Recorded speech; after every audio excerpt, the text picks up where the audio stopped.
जय हिंद बच्चों। आज हम कक्षा 9 की पहला चैप्टर स्टार्ट कर रहे हैं, संख्या पद्धति। ये कक्षा 9 के लिए भी है और 10 के लिए भी, क्योंकि दोनों में ही पहला चैप्टर है संख्या पद्धति। तो पहले हम पढ़ते हैं संख्या कहते किसे हैं। संख्या होती क्या है?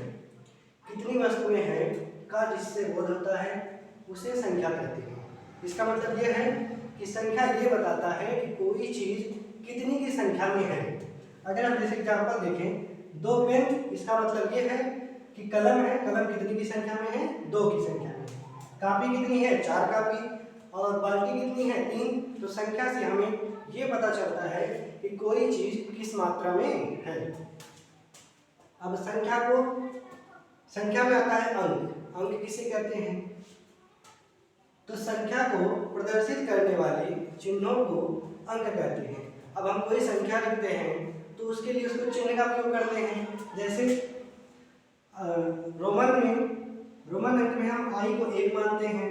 डबल आई लिख दिए तो मतलब 2 हो गया। 3 आई, ट्रिपल आई लिख दिए तो 3 हो गया। तो ये क्या है? एक तरह के संकेत ही हैं। वैसे ही हम अंग्रेजी के संकेतों का उपयोग करते हैं 0 से लेकर 9 तक, और हमारे हिंदी वाले तो ऐसे होते थे।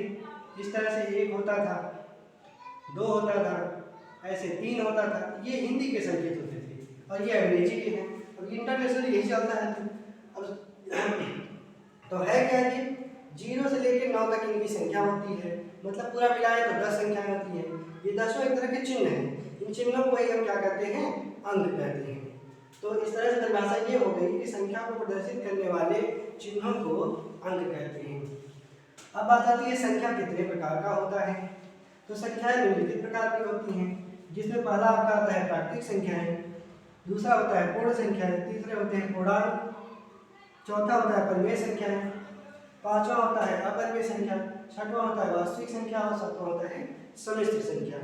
तो इनमें से एक एक के अलग अलग परिभाषा हम अगले वीडियो में बताएंगे। इसमें बस इतना ही।